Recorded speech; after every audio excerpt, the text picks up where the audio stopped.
Jika ia tak mau merawat Erma, mengapa ia tak bicara baik-baik padaku? Samsudin memang laki-laki tak bertanggung jawab.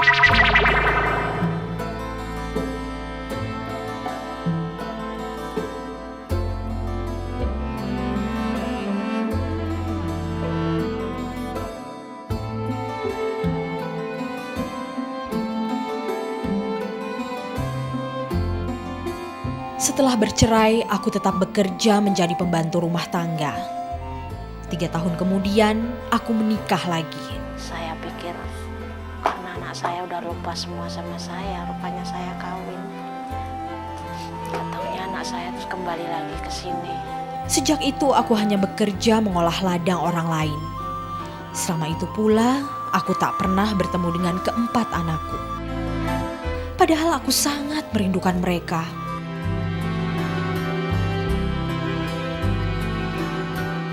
Aku mencari anak-anakku ke tempat tinggal Samsudin. Tapi ternyata mereka sudah pindah.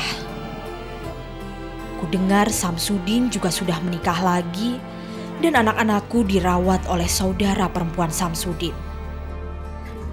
Hari berganti, tahun pun berlalu. Aku tetap tak menemukan anak-anakku. Sebetulnya kangen kali saya sama dia, tapi saya nggak tahu alamatnya sepenuhnya. Di Maligas pun saya tinjau nggak ada anak saya. Akhirnya aku hanya bisa berdoa, semoga semua anakku baik-baik saja dan dirawat dengan baik oleh keluarga suamiku. Namun harapanku pupus saat aku menemukan anak keduaku, Ermawati, tergeletak di depan pintu rumahku. Ia sakit parah, badannya begitu kurus dan tak bisa digerakkan. Dari para tetangga aku mengetahui kalau Samsudin yang membawa Erma. Tapi mengapa ia hanya meletakkan Erma begitu saja tanpa bertemu denganku? Udah itu di sini seminggu, orang ini diambil semua ke sana sama dia, terus nggak jumpa. Ini sakit kayak gini lah, baru dibawa ke sini, baru jumpa ini. Itu pun bapaknya nggak jumpa saya.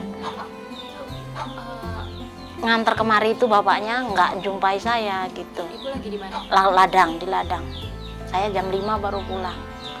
Jika ia tak mau merawat Erma, mengapa ia tak bicara baik-baik padaku? Samsudin memang laki-laki tak bertanggung jawab. Sejak itu aku berusaha merawat Erma dengan baik. Sebisa mungkin ku beri ia makanan yang bergizi agar berat badannya bertambah. Namun sayang, aku tak punya uang membawanya berobat ke dokter. Karena nggak ada duitku. Dia ke dukun-dukun kampung, sikit-sikit ramuan. Misalnya daun-daunnya aku rebuskan untuk mandi dia. Karena ke dokter pun suruh ke spesialis, saya nggak mampu. Asal pernah dibawa ke berobat apa ini namanya, Singse. Itu habis 300.000 saya udah mundur karena nggak ada lagi duit saya. Terus dia nggak ada perubahannya. Setahun kemudian kejadian yang sama terulang lagi. Kali ini anak ketigaku, Sandy, yang dibawa pulang dalam keadaan sakit. Enggak ketemu awal juga. Pokoknya diantar kemarin nggak ada yang ketemu, bapaknya nggak berani lagi. Dia ini diantar orang pakai RBT kereta. Dibayarnya 50.000 katanya RBT kereta itu. Dia dari Padang Bulan sini antarnya. Ditaruh sini. Saya nggak ada semua, cuman ini adiknya yang itu tadi.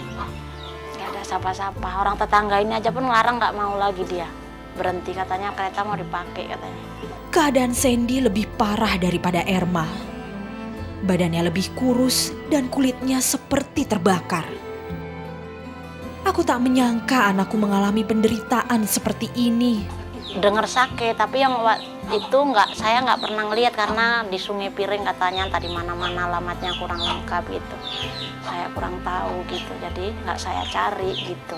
Saya nggak pernah nyangka lah anak saya sakit seperti itu karena dulu waktu saya tinggal nggak pernah hituin anak saya gitu. Kok bisa separah ini, gejalanya kayak mana pun nggak dikasih tahu, nggak dibawa kemari, tadi berobatkan pun saya nggak tahu. Sejak saat itu aku harus merawat Erma dan Sandy. Membawa Erma ke dokter saja aku tak mampu. Apalagi merawat Erma dan Sandy. Akhirnya Erma tak bisa bertahan lagi. Ia meninggal dunia. Ia meninggal dalam kesakitan.